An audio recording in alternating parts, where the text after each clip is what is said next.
TDP 44వ మహానాడుకు శరవేగంగా ఏర్పాట్లు జరుగుతున్నాయి. మరోవైపు మినీ మహానాడు నిర్వహణకు పార్టీ రాష్ట్ర అధ్యక్షులు పల్లా శ్రీనివాసరావు షెడ్యూల్ రిలీజ్ చేశారు.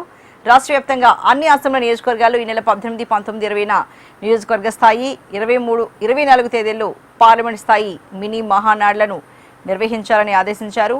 ఈ మహానాడుల్లో చేసిన తీర్మానాలను కేంద్ర పార్టీ కార్యాలయానికి పంపించాలని పల్లా ఆదేశించారు. అసెంబ్లీ నియోజకవర్గ మినీ మహానాడుల్లో చేసిన తీర్మానాలను 21 నాటికి, పార్లమెంట్ నియోజకవర్గ స్థాయి మినీ మహానాడుల్లో చేసిన తీర్మానాలను 24 నాటికి కేంద్ర పార్టీ కార్యాలయానికి పంపించాలని ఆదేశించారు. మరి ఈ దేశకు సంబంధించి మరింత తాజా సమాచారాన్ని మా ఏపీ బ్యూరో చీఫ్ హరికిషన్ అందిస్తారు. హరికిషన్, మరి టీడీపీ చరిత్రను మొట్టమొదటిసారిగా నెల్లూరులో మహానాడు నిర్వహించబోతోంది. టీడీపీ దీనికి సంబంధించి మినీ మహానాడు కూడా నిర్వహిస్తూ ఉన్నారు. ఎలా ఉన్నాయి?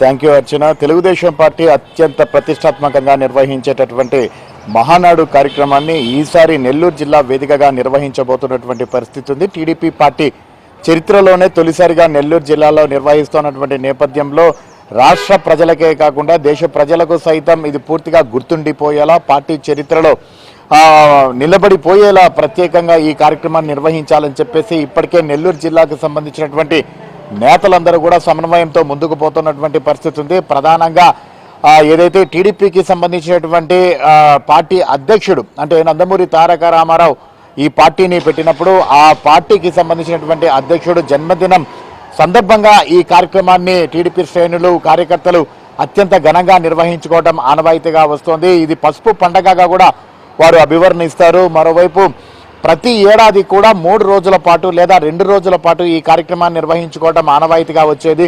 ఉమ్మడి ఆంధ్రప్రదేశ్లో గండిపేట వేదికగా ఈ కార్యక్రమం ఘనంగా నిర్వహించుకునేవారు.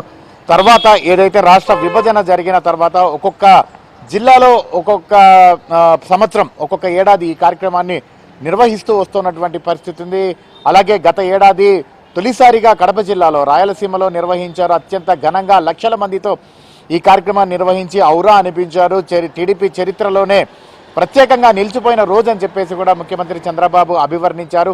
అయితే ఈసారి లోకేష్ నాయకత్వంలో ఈ కార్యక్రమం నిర్వహిస్తున్నట్లుగా కూడా తెలుస్తోంది. ప్రధానంగా ఆయన పార్టీకి సంబంధించి వర్కింగ్ ప్రెసిడెంట్గా బాధ్యతలు తీసుకున్న తర్వాత మొదటిసారిగా నిర్వహిస్తున్నటువంటి అత్యంత పెద్ద కార్యక్రమం, ముఖ్యమైనటువంటి కార్యక్రమం కావడంతో పార్టీ శ్రేణులందరూ కూడా చాలా ఇంపార్టెంట్గా కూడా తీసుకోవడం జరిగింది. అత్యంత ఘనంగా ఈ కార్యక్రమాన్ని నిర్వహించాలని చెప్పేసి కూడా ఇప్పటికే పూర్తి స్థాయిలో పనులు అయితే చేస్తున్నటువంటి పరిస్థితి కూడా లేకపోలేదు. మరోవైపు ఎప్పటికప్పటికీ కూడా ముఖ్యమంత్రి దీనిపైన కూడా మానిటరింగ్ చేస్తున్నారు. ప్రత్యేకంగా ఒక కమిటీని కూడా నియమించడం జరిగింది. వివిధ విభాగాలకు సంబంధించి ఆయా కమిటీలలో ఎవరైతే ఇన్ఛార్జులుగా ఉన్నారో వారందరూ కూడా వారి వారి పనులు చేస్తున్నటువంటి పరిస్థితి కూడా లేకపోలేదు. ఎందుకంటే గత కొన్ని సంవత్సరాల నుంచి కూడా ఈ కార్యక్రమం నిర్వహించినటువంటి నేపథ్యంలో ఆ అనుభవం నేర్పినటువంటి పాఠం గత సంవత్సరం జరిగినటువంటి పొరపాట్లు పునరావృతం కాకుండా ఉండే విధంగా అన్ని చర్యలు తీసుకుంటూ మహానాడునైతే ముందుకు తీసుకొని వెళ్ళాలి, పసుపు పండుగను అత్యంత వైభవంగా నిర్వహించాలని చెప్పేసి కూడా పార్టీ శ్రేణులు పూర్తిగా కూడా ఆనందంతో ముందుకు వేస్తున్నటువంటి నేపథ్యంలో ఈ మహానాడును నిర్వహించడం ఎలా ఆనవాయితీగా ఉంటుందో అలాగే రాష్ట్ర వ్యాప్తంగా మినీ మహానాడులను కూడా నిర్వహించడం అంతే ఆనవాయితీగా వస్తోంది.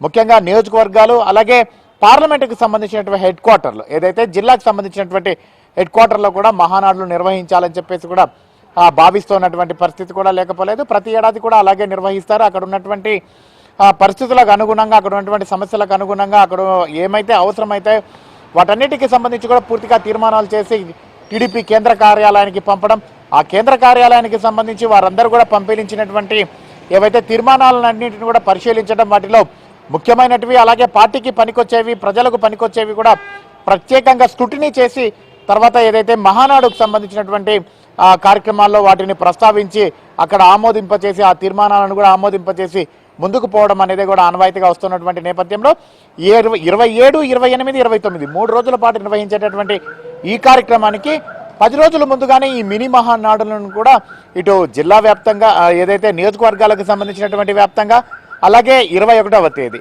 లోపల నిర్వహించడం, సంబంధించినటువంటి తీర్మానాలు 21వ తేదీ లోపల పంపడం, అలాగే 23, 24 కూడా పార్లమెంటు కేంద్ర కార్యాలయాలు అంటే జిల్లా కేంద్ర కార్యాలయాల్లో కూడా నిర్వహించడం, అక్కడ చేసినటువంటి తీర్మానాలను 24వ తేదీ కూడా కేంద్ర కార్యాలయానికి పంపాలని చెప్పేసి కూడా నిర్ణయించినట్టుగా కూడా తెలుస్తోంది. ముఖ్యంగా ఈ మినీ మహానాడులో ప్రధానంగా ఏదైతే స్థానికంగా ఉన్నటువంటి సమస్యలను Right. చెప్పండి అర్చన.